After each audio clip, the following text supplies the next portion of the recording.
Quero convidar você para nós orarmos, quero convidar você para a oração, iniciando mais esse culto a Deus, mais esse tempo de adoração a Deus, começando a semana, adorando nosso Senhor e Salvador, Jesus Cristo. Venha adorar a Deus com a gente, venha a crescer um pouco mais na graça e no conhecimento do Senhor. Venha engrandecer a Deus com a gente nesta manhã. Ore do seu jeito, da sua maneira, da sua forma. Não se preocupe com o que você vai dizer, que na verdade nenhum de nós sabe orar. A Bíblia nos ensina isso, que nós não sabemos orar como convém e que nós somos ajudados pelo Espírito Santo de Deus. Então, não se preocupe, né? Vamos orar. Deus querido, Deus todo-poderoso, Deus amado, nós queremos nesta manhã, quando se inicia mais uma semana, começar esta semana útil, chamada útil, exaltando e glorificando o Senhor. Queremos começar esta semana cultuando o Senhor na beleza da sua santidade. Queremos cultuar o Senhor na tua bondade, na tua compaixão, na tua misericórdia. Queremos prestar ao Senhor um culto, porque o Senhor é bom, porque o Senhor nos perdoa e porque o Senhor nunca deixa de nos ajudar. Queremos engrandecer, glorificar, adorar o Senhor, agradecer mesmo o Senhor por mais um dia que se inicia, porque podemos cultuar o Senhor porque estamos aqui, porque o Senhor permite que estejamos aqui. Quantas pessoas já não estão mais entre nós? Mas nós temos a alegria de estarmos aqui e queremos usar este tempo para te engrandecer. Fala conosco, Senhor. Dá-nos, ó Pai querido, da tua santa graça, dá-nos, ó Pai amado, da tua poderosa e misericordiosa graça. O Senhor, certa vez, deixou escrito para nós que a tua graça nos basta. Então que venhamos a nos apegar, a nos fortalecer nisso, que a tua santa graça nos basta. Senhor, nós sabemos que nada é fácil, nada é simples, mas nós vamos vencer tudo. Tudo nós vamos vencer simplesmente porque nós cremos naquilo que o Senhor deixou para nós. E o Senhor falou que aquele que perseverar até o fim, este será salvo. Então fala conosco, Senhor. Ajuda-nos a estarmos firmes no entendimento das tuas santas e maravilhosas coisas. E isso que vai ser dito hoje, Senhor, que seja para a gente crescer um pouco mais. Crescer na graça e no entendimento das coisas do Senhor.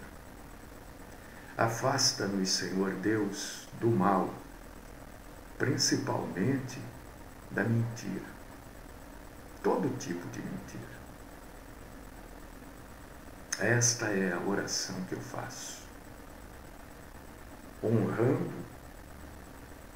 adorando, exaltando, glorificando, cultuando e proclamando o Senhor, no nome do Cristo Jesus. Amém.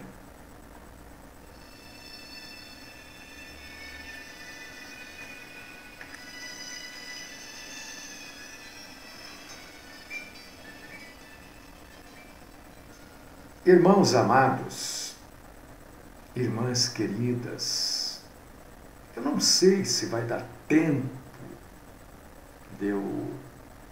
Tem um outro estudo aqui que eu não consigo terminar, né? Porque é longo, isso aqui é difícil de falar.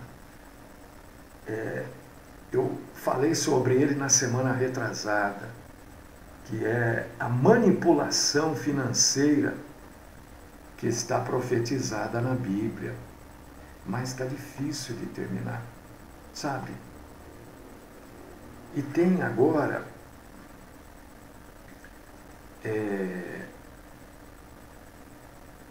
você vê que coisa, né? Eu comecei a mexer com isso, e aí eu vou fechar aqui um instantinho, né? Acho que não tem problema não. Só para eu poder pegar as coisas aqui que está aqui do lado, né? Eu estava mexendo com isso hoje de manhã, sobre as profecias bíblicas, né? Que deixam, pronto, já li aqui, que deixam as pessoas apavoradas, né? E estava mexendo com isso. Aí eu abri, e você pode abrir também. Abra, isso está no UOL e está no G1. É isso que eu vou falar agora. Estava mexendo com isso, estudando, abre livro, fecha livro, procura aqui, procura lá, sobre as profecias bíblicas que apavoram as pessoas. Eu não quero trazer isso para te apavorar, muito pelo contrário, eu quero trazer isso para te fortalecer. Então, porque às vezes eu divago um pouco, e estava mexendo com isso, abri o UOL, li lá, que o centro magnético da Terra, eu não sei se eu vou falar certo, mas você vai entrar, você vai ver, eu posso inverter o que eu vou falar. Né? Se eu inverter, é coisa de gente já com a cabeça cansada. Que o centro magnético, o centro geográfico magnético da Terra mudou. Eu não sei se era na Rússia e foi para o Canadá, ou se era no Canadá e foi para a Rússia. Mas mudou. O centro magnético da Terra. E isto está deixando os cientistas meio doidos. Por quê? Você vai ler isso no UOL e no G1, pode entrar lá. Porque os GPS têm que ser atualizados. Porque mudou. Aquele Google Maps, né, que todo mundo usa aí, precisa ser atualizado. Não é a gente que tem que atualizar, né? É quem tem a atualização para nos mandar. Por quê? Porque mudou o centro magnético da Terra. Eu falei, caramba, eu estou mexendo com isso, né, sobre profecia, né, sobre... Estava escrevendo coisas que está derretendo as geleiras, né? E isso está criando icebergs enormes em mares, entendeu? Isso causa grande preocupação para rotas navegáveis, né? E falei, poxa vida, e agora? Né? Isso daqui, que coisa, né? Segundo os cientistas, este centro magnético da Terra está mudando porque existem duas forças magnéticas, né? Uma puxa de um lado, outra puxa da outra, do outro lado, e uma está vencendo, uma está tendo mais força. Então o centro magnético que era aqui, acho que era na Rússia, Eu não tenho certeza. Ele se deslocou para o Canadá. Falei, puxa vida, tudo isso, né? E na hora que eu estava lendo, eu já me lembrei de uma passagem, acho que é Isaías, tenho certeza agora. Ou está no Apocalipse, ou está no Apocalipse de Isaías, eu não me lembro agora, que diz que a terra vai cambalear, né, como um bêbado. E eu falei, olha, como as coisas vão se encaixando, né? Mas eu vou ver se eu consigo terminar, aí amanhã eu trago para os meus irmãos e irmãs, né? Isso, obviamente, mais elaborado, né? E eu não vou esquecer de nada, porque vai estar escrito. Quando eu esqueço, eu corro aqui, olho, para não pular muito, enfim. Se eu não conseguir terminar de hoje para amanhã, de amanhã para quarta eu termino, né? Mas é muito interessante. Entra no G1 ou no UOL, acho que está no Terra, em todos deve estar, porque isso é uma notícia mundial, sobre a mudança do centro geográfico magnético da Terra.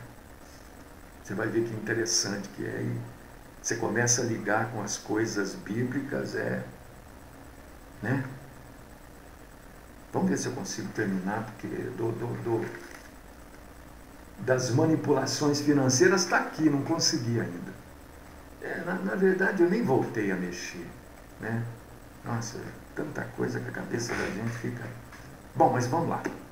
Hoje nós vamos falar de algo que vai esclarecer você, né?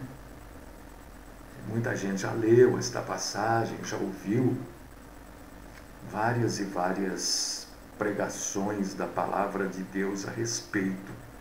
Mateus capítulo 21, versículos do 18 ao 20. Se eu puder abrir, ler junto comigo. Se não puder ler, ouça. A Bíblia diz que a fé vem de ouvir, mas é ouvir a palavra de Deus. Mateus, capítulo 21, versículos do 18 ao 20. Cedo de manhã, ao voltar para a cidade, teve fome. Está se referindo a Jesus. E vendo uma figueira à beira do caminho, aproximou-se dela. E não tendo achado senão folhas, disse-lhe, ele falou, Jesus fala para a figueira, nunca mais nasça fruto de ti. E a figueira secou imediatamente. Vendo isto,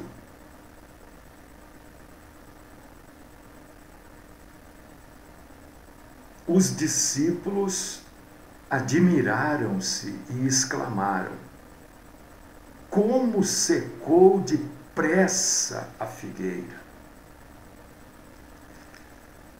Muita gente já me perguntou, mas isso que Jesus fez aí, não é meio estranho, né? Jesus vai lá, com fome na figueira, não encontra fruto, só encontra folha. Isso quer dizer que não era época de fruto, né? Como é que ele queria que tivesse fruto? E ele, vendo que não tinha fruto, Jesus, que era um homem da terra, obviamente sabia que não era época de fruto, só tinha folhas, né? Como é que ele amaldiçoou essa figueira desse jeito e a figueira seca imediatamente, né? Como é que ele faz isso? Por que ele faz? Não é uma maldade? Uma planta não tinha culpa de não ter fruto, não era época. Nenhuma planta tem fruto numa época que não é de fruto. Eu acho que Jesus não agiu certo. Mas muita gente já me perguntou isso. Como é? Que essa passagem quer dizer alguma coisa? Claro que quer dizer alguma coisa. Nada que Jesus fez só por fazer, né? Esse caso aqui da figueira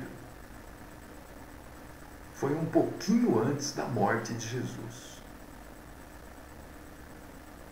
É claro que Jesus não amaldiçoou a figueira porque ela não tinha fruto, não foi por causa disso. A figueira planta, né? O pé de figo, ele não amaldiçoou porque ela não tinha fruto, porque não era tempo de fruto, ele sabia disso. A figueira não tinha culpa de não ter figo. Jesus não fez aquilo com aquela árvore porque a árvore estava minguando o fruto. Não, não foi isso. Até porque uma árvore, começa a entender agora, uma árvore não tem livre-arbítrio. Uma árvore não decide, esse ano aqui eu não vou dar fruto, esse ano eu vou descansar.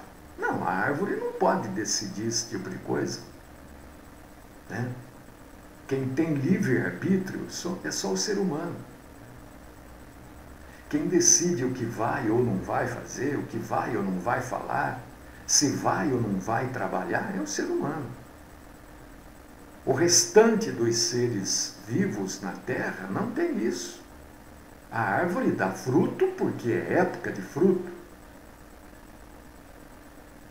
As folhas caem não é porque ela quer. Eu vou derrubar minhas folhas. Não, as folhas caem porque é época das folhas caírem.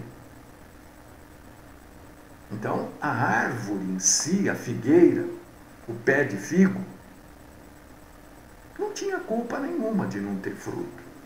Não era a época. É que Jesus queria ensinar algumas coisas para os seus seguidores.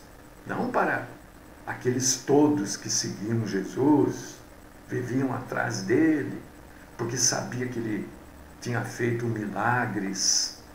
Preste atenção, porque aqui ele já está ensinando. Jesus, ele queria ensinar aos seus apóstolos, aos seus discípulos, não aqueles que seguiam Jesus porque não tinham o que comer e sabiam que Jesus tinha feito um milagre, tinha multiplicado pão, peixe.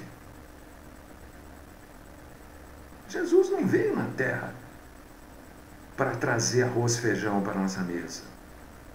É claro que nós, como seres pensantes, né, possuidores de alma, de sentimentos, se a gente está sabendo que tem alguém passando fome, e a gente tem que ajudar, porque passar fome não é bom para ninguém.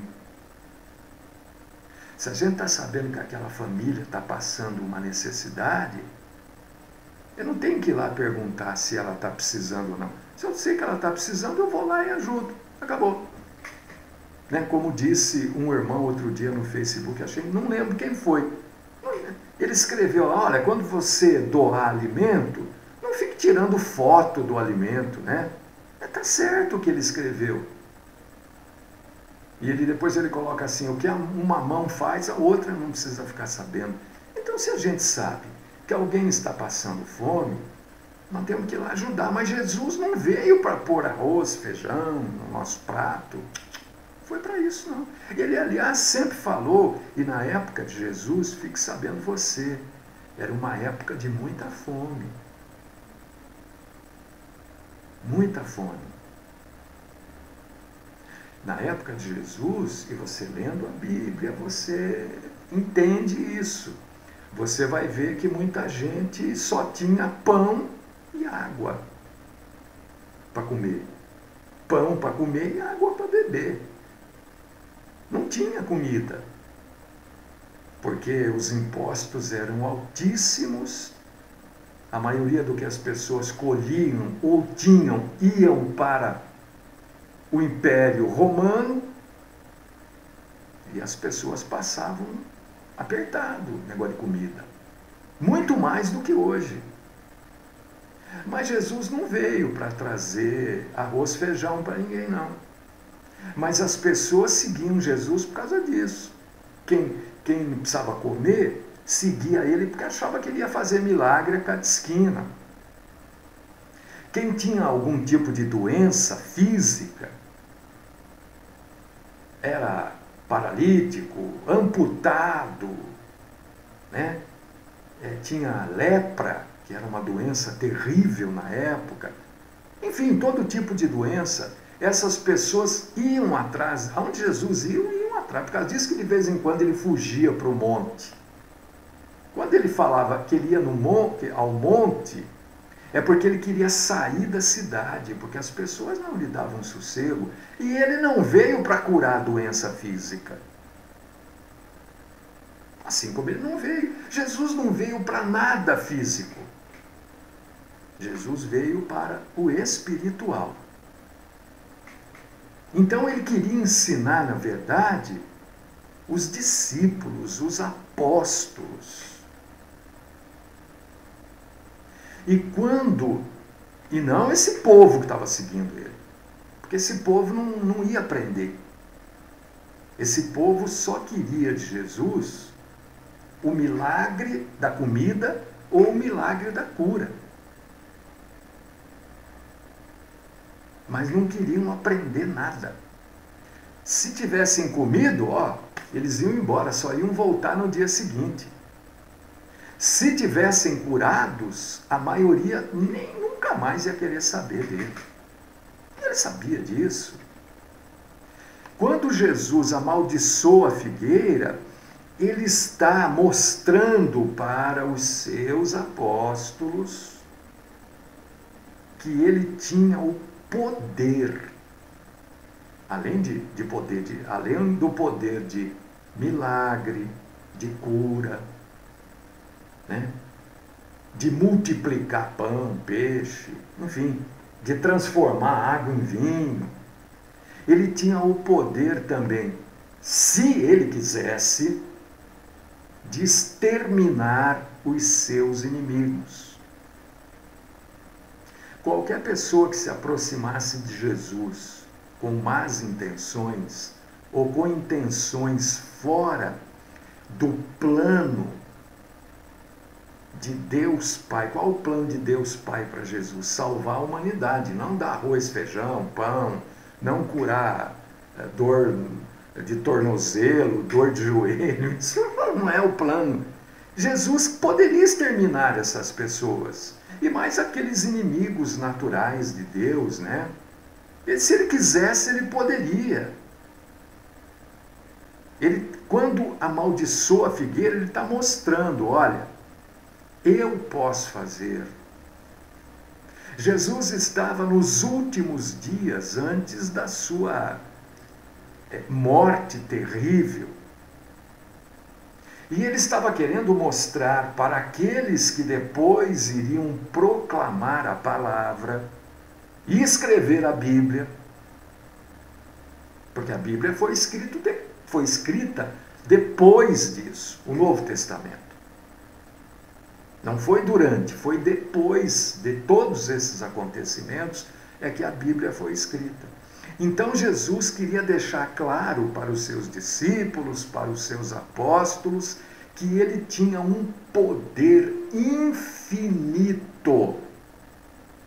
e que ele só iria morrer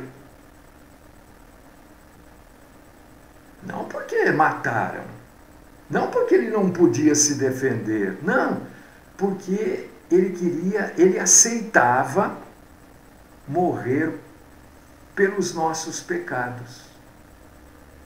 Porque se ele quisesse, ele fulminava todo o Império Romano com as suas legiões e legiões de soldados. Mas ele queria mostrar ali, olha, eu faço qualquer coisa. Mas eu aceitei morrer pelos pecados da humanidade. Também ele queria mostrar que aquela figueira, além disso, ele mostrou também para eles, e mostra hoje para nós, que aquela figueira sem fruto, porque não era época de fruto, era um símbolo do judaísmo, que era e é até hoje a religião dos judeus. Era a própria religião de Jesus. Como alguém que tinha uma religião, Jesus homem, era do judaísmo. Então, aquela figueira era o símbolo do judaísmo, era isso que ele estava mostrando. Que era uma religião que não tinha fruto. Quando ele diz que ele procurou fruto naquela figueira, a figueira, na verdade, não era a figueira, era uma sinagoga. Ele foi na sinagoga, Jesus pregava na sinagoga, Jesus ensinava nas sinagogas, Jesus, como todo varão, ele lia aquilo que já existia do Velho Testamento nas sinagogas. E ele está mostrando ali que ele entrou numa sinagoga para procurar fruto. Para procurar o quê? O bem que se fazia naquela sinagoga. A adoração verdadeira a Deus que deveria existir naquela sinagoga. E ele não encontrou nada lá dentro. E os seus seguidores, os seus discípulos, também não encontrariam. Daí ele amaldiçoar a figueira, que na verdade ele está amaldiçoando a religiosidade vazia do judaísmo. Por que do judaísmo? Porque o judaísmo segue o verdadeiro Deus, que é o único Deus que existe, que é o Pai de nosso Senhor Jesus Cristo, que é Jeová, Yavé, Yahavé, depende. Mas era vazia. Não tinha fruto. Na verdade, Jesus não faz mal para aquela figueira. É que as pessoas ficam olhando para uma árvore, para a figueira. Ele não faz mal nenhum para a figueira, porque ele é o Senhor de tudo. Foi ele que criou as plantas, os animais, os homens, e criou cada planta com uma finalidade. Não existe planta sem finalidade. Cada animal tem a sua finalidade.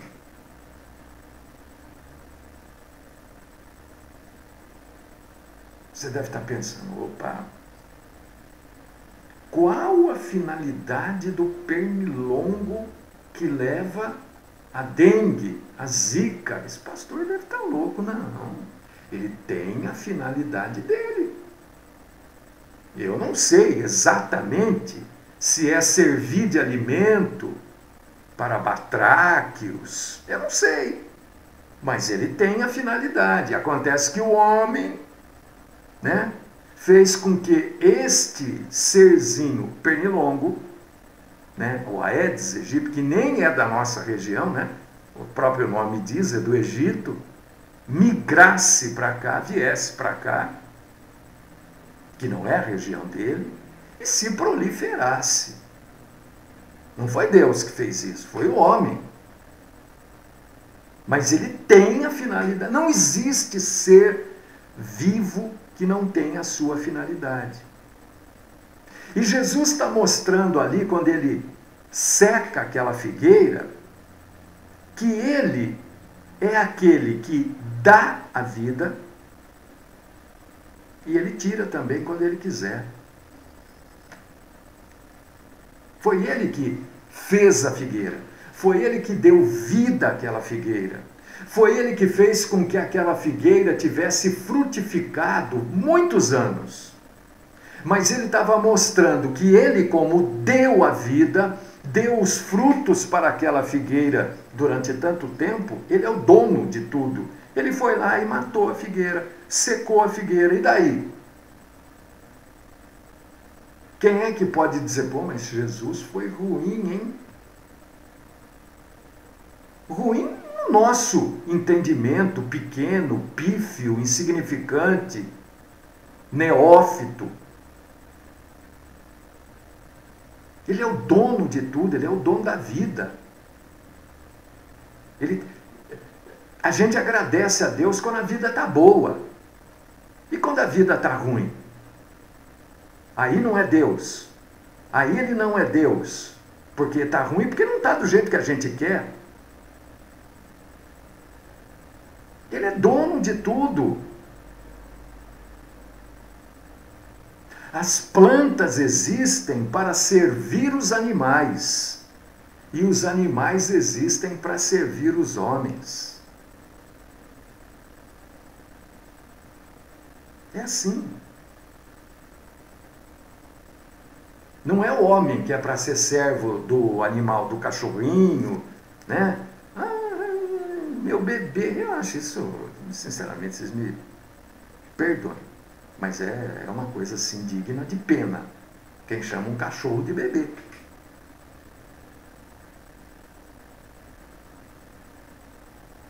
Eu tenho cachorro, tenho o Alfredo aqui, mas ele é um cachorro. Eu o trato muito bem, mas é um cachorro, não é o meu bebê. A senhora, minha irmã, dá a luz a um cachorrinho? Você, meu irmão, você gera um cachorrinho? Então, esse negócio de bebê, ó, cabecinha, ó, tá vendo, ó, cachorro é cachorro. Planta, claro, eu gosto de planta. Você acha que eu não tenho planta? Mas a planta existe, para que a gente admire, ache bonito.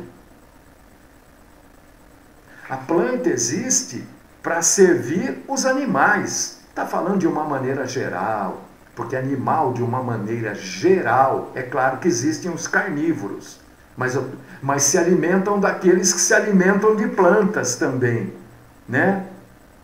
O animal se alimenta da planta, de uma maneira geral. E os homens usam os animais ou para alimentação ou para o trabalho. E quando a planta não serve para alimento, a gente destrói. Alguém gosta de cultivar erva daninha, capim que não serve para nada? Quando você come um pé de alface, você acha que você está fazendo mal para o pé de... Eu como muito alface, mas muito. Você acha que você está fazendo mal para o alface? Eu vou comer esse alface. Coitadinho do pé de alface. Agora eu vou jogar vinagre. Agora eu vou pôr sal. Você faz isso? Nada. Você come o pé de alface. O alface é arrancado para ser comido. Jesus não fez nada diferente disso com a figueira. A figueira existe para dar figo. Pode dar sombra. Pode embelezar o mundo. A figueira que Jesus fez secar, né, além de ser o símbolo de Israel, com uma religião sem fruto. Uma religião que não produzia nada.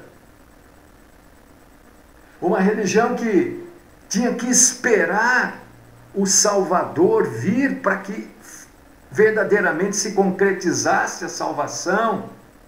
É claro que a salvação sempre foi pela fé.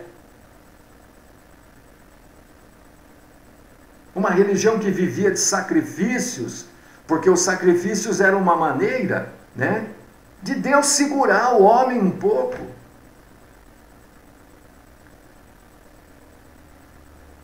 A figueira que Cristo fez secar foi usada por Ele para nos ensinar. Então, quando você fica assim, ai, coitadinho daquele animal. Quando você come um bifão assim, você pensa no boi? Nada. O boi foi feito para quê? Para que Deus criou o boi? Para a gente comer.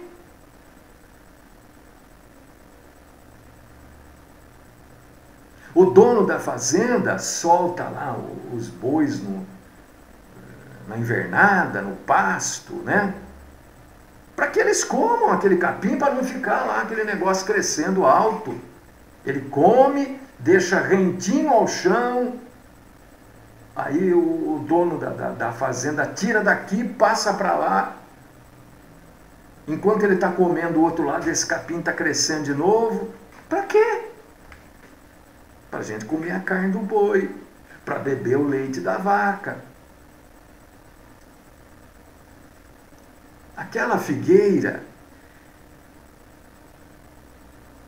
ela teve um fim muito mais elevado do que dar figo para a gente mascar, gostoso, docinho, ou para fazer o figo seco, que é o que eu gosto, né? Esta figueira, ela teve o tempo de vida dela, né, com um fim mais elevado do que simplesmente dar figo para a gente comer. Cristo ensinou como ele poderia, se quisesse, né, exterminar os seus inimigos, se assim ele quisesse. Ele mostrou, olha, se eu quisesse, eu acabava com todos os meus inimigos, os sacerdotes, os fariseus, acabava com tudo. Do jeito que eu estou fazendo com essa figueira, ó. E estou mostrando para vocês também que Israel era uma nação sem fruto. Quando fala em fruto, as pessoas pensam que são boas obras. Ou não, eu dou fruto, viu? Porque eu dou uma cesta básica, agora eu estou ajudando aquela entidade. As pessoas pensam em fruto para elas, né? É fazer algo. Leia na internet, quando a gente doa alguma coisa para alguém, a gente se sente bem. Mas você não tem que doar para se sentir bem, é para outra pessoa se sentir bem. Quando a Bíblia fala em dar fruto, ela é telemarketing, viu? É terrível, gente. Eu peço desculpa, mas não posso fazer nada.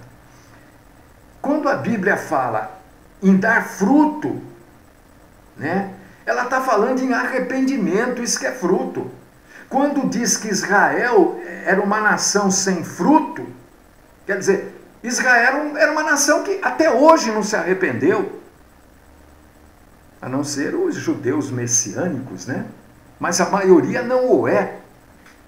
É uma nação sem arrependimento, que Deus vai tratar. Olha, Deus não está tratando. Presta atenção nisso. Pensei que até que estava de óculos, estou enxergando bem. Deus parou de tratar. É porque eu falo uma coisa, tem gente que depois sai falando que eu falei outra, né? Por causa disso que eu repito.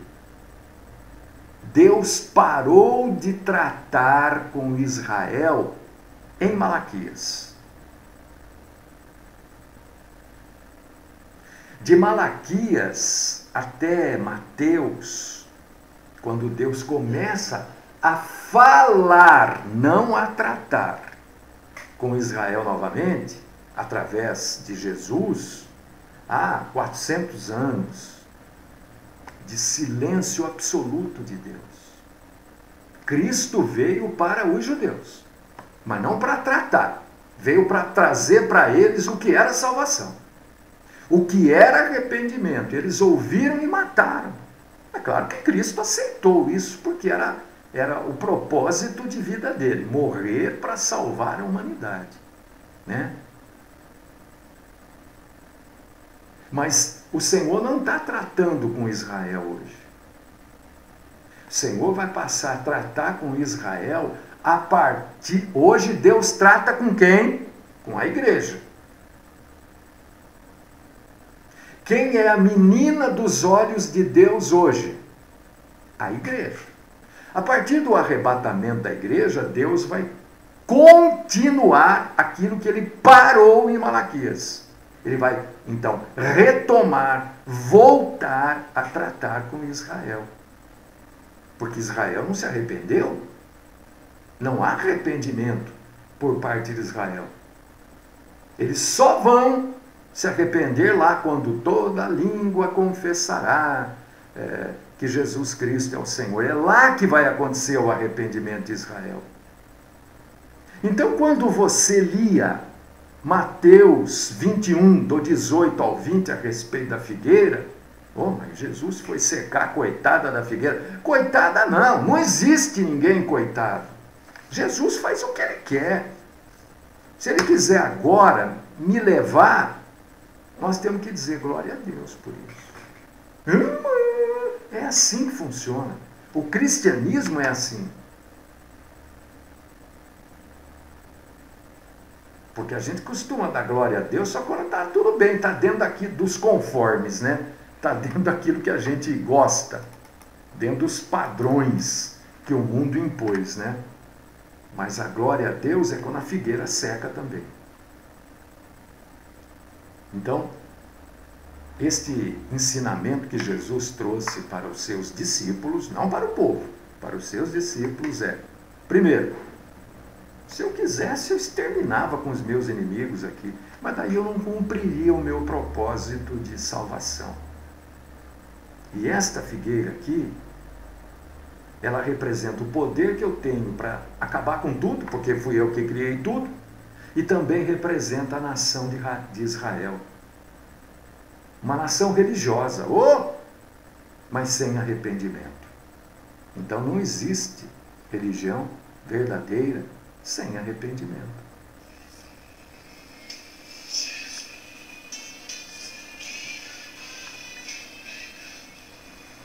Senhor nosso Deus, nosso Pai, nós agradecemos, glorificamos, exaltamos o Senhor por tudo que o Senhor nos ensinou nesta manhã.